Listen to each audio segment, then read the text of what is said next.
We moved here about 10 years ago, but the garden properly has been going for about 8 years. But it's been slow. It's an iterative process making a garden.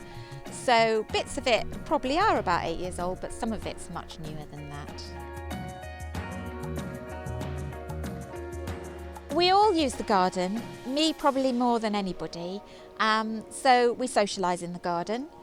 The kids, now they've come back from college and university, are using it to play games. All gardens develop organically. I did have a plan, a grand plan when I started, but it's not quite what I originally anticipated. I think you change your mind as you go along, particularly with gardens, because some things work, some things don't. You have to go with what is going to work. I hadn't realised quite how dry my garden was going to be. We live in Stockport. It rains a lot, but we have very dry, sandy soil. So I've had to adapt what I grow to that.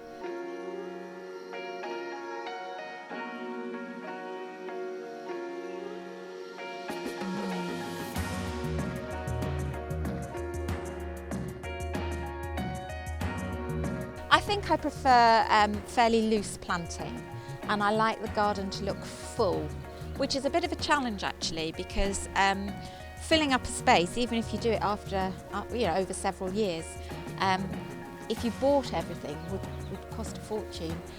So I'm slowly dividing plants and filling the spaces, but it's not quite as abundant looking as I'd like. I'm working on making it feel more full. Yeah, getting there slowly. I do have a lot of the same things scattered around the garden, partly because they spread well and they fill the space.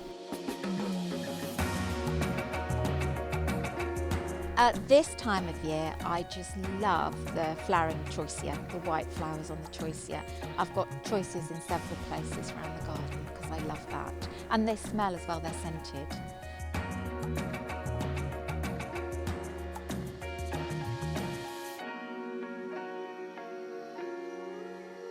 Well, the last 5 or 6 weeks in lockdown have been interesting. Everybody's come out and used the garden a lot. I've had to think about what I was going to do regarding the fact that there was no green bin collection. We generate a lot of material for the green bins. If I mow the lawn, I've filled the bin. So I got my 15-year-old to help me build some compost bins, which aren't particularly pretty, but they're doing a great job. And actually, now I've got them, I think I'll keep them. I don't feel that I could offer much advice to anybody, except forget-me-nots hide a multitude of sins early in the year. So there is nothing like just scattering a few packets of something that you know will spread and is biennial, so it'll come up every year from last year's seed, and you don't have to do anything.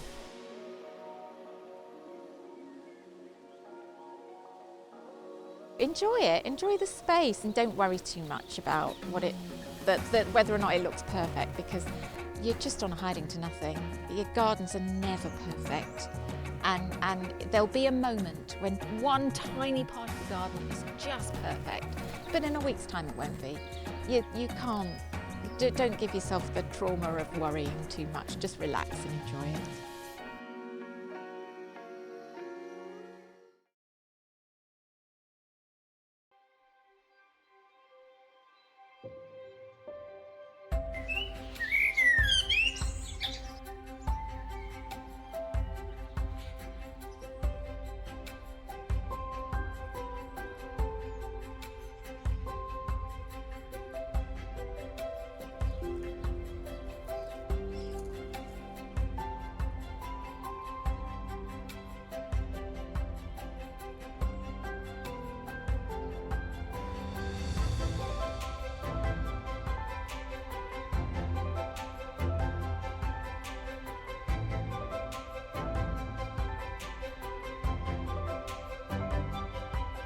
We moved in 26 years ago and the garden was a complete blank canvas. So in a way that was quite nice. Straight away we're both keen on the garden at that stage as well. So rather than the house, it was more the garden that we started on. I suppose things evolved, didn't they? Because Ben was only 8 months old, so you have to create a garden initially for a child and make sure it's secure.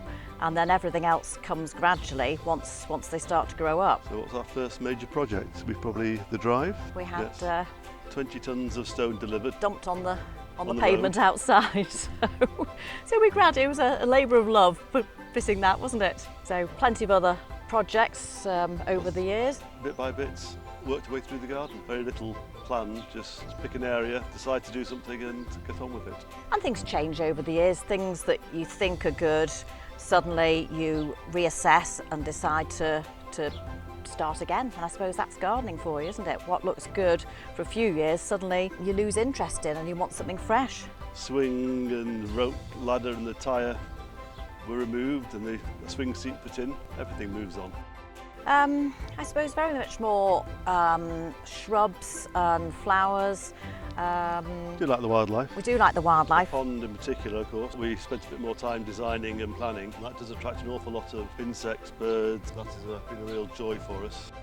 Oh, the other thing I really wanted was a big greenhouse. Ah, yes. Because I do a lot of propagation and it's lovely because the tomatoes have just gone in now, so it's great to have things just here, just so you can nip from the kitchen straight out to the greenhouse. I suppose it organically developed. My father was a very keen gardener, so any shrubs or things he didn't want ended up on my doorstep. So you end up planting those in and just plonking things in anywhere, and gradually you start to fine-tune that. The rest of it has just been off the cuff.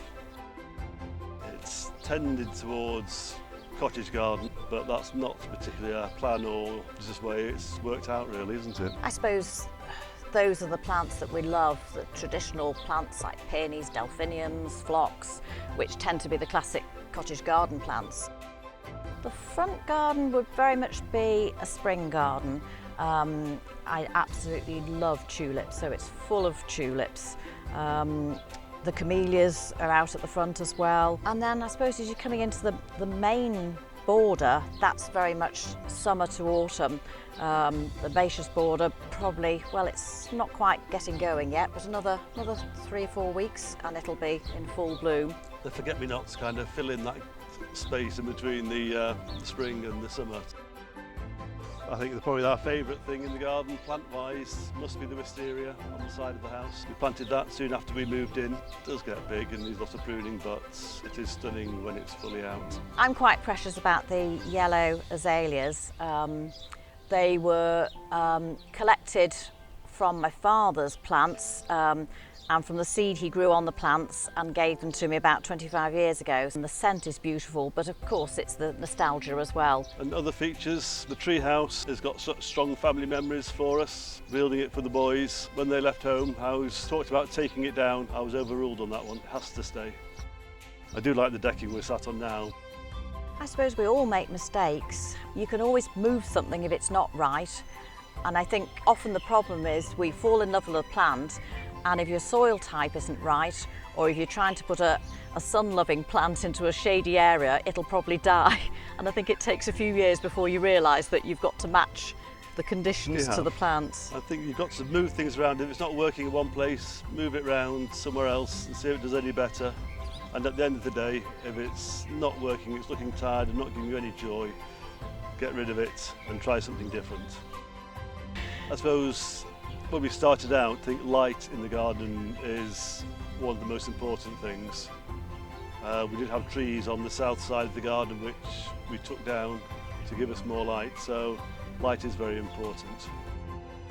Enjoy it. Time to enjoy it. Yes. Yes.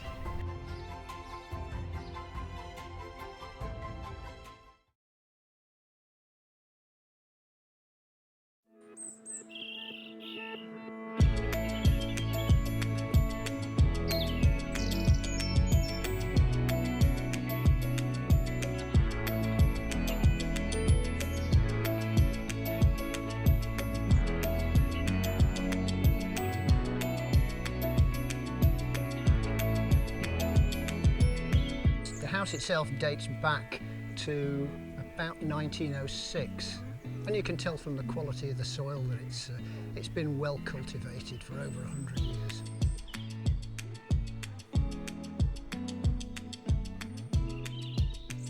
But in its current incarnation, we've been here 35 years, because there wasn't much here when we came, was it? We've gradually replaced things, and reshaped the garden, reshaped the vegetation. My idea is mainly to use it for flowers and plants. Tony would have liked to have some vegetables, Yeah. but really there isn't enough space to do vegetables and flowers, so we've got the flowers. Sneaked in a few vegetables, but the lawn is still a lawn and not a potato patch. We keep the hens at the end of the garden, let them scratch around in the autumn. We plan the overall shape of it. So, for example, one side of the garden we put an arc, behind which is the shrubbery, just to frame the garden, really. It did evolve, but there was a basic structure to start. Yes, I agree. Style of the garden? No. I look at it now and again and think, this time of year there's nothing much happening in that corner. Perhaps we could get something to enliven that particular corner at that time of year. I suppose the focus of the garden is here on the patio, because this is where we sit and have dinner, maybe, if it's a nice evening. And we like to just look out on the garden. Some lovely azaleas and rhododendrons come out at this time of year, which we inherited when we moved here. And that's very much something we've been very proud of over the years. And we planted the wisteria behind us. And we also put in place the raised bed in front of us, where we reserve this for annuals, because it's a southwest facing bed. This year we've got busy lizzies in there, which give a nice spectacular display, and they're pretty maintenance free. But we like a blaze of colour in these beds, don't we? And a touch of the exotic as well. We've got a palm tree, and it's looking extremely healthy at the moment. A bed of heuchera, which are a bit odd coloured. They're sort of orangey leaves, but they'll grow in shade, and they provide a really interesting contrast with the greenery. And I do like the lilacs that we've planted. They're so much more vivid and so much more contrasting. And they're still not fully grown yet. Plenty of trees around the garden. We've got a mountain ash, which we planted. It's coming on very well. 3 Japanese maples, which are now just starting to take off. My advice would be to not just roam around the garden centre picking the things that look nice to you and then come home and think, where will they go? I think it's better to have some idea of what time of the year you want different places to be flowery, or what size of things you need. Plan what kind of things you're looking for in your garden. But yeah, you're right, it's having a good idea of what you're looking for. Not just the colours, but also the structure of the garden, the height of things. And don't be so busy doing things to your garden that you don't enjoy it. You know, you need to be able to sit back, relax, look out and think, great, this is lovely, without thinking all the time, oh, I should be doing this, I should be doing that. Sit and relax in your garden. I concur with that, because it's part of your home, isn't it? You don't want to spend all the time decorating, so same with the garden. And yeah, work on it, but enjoy it as well.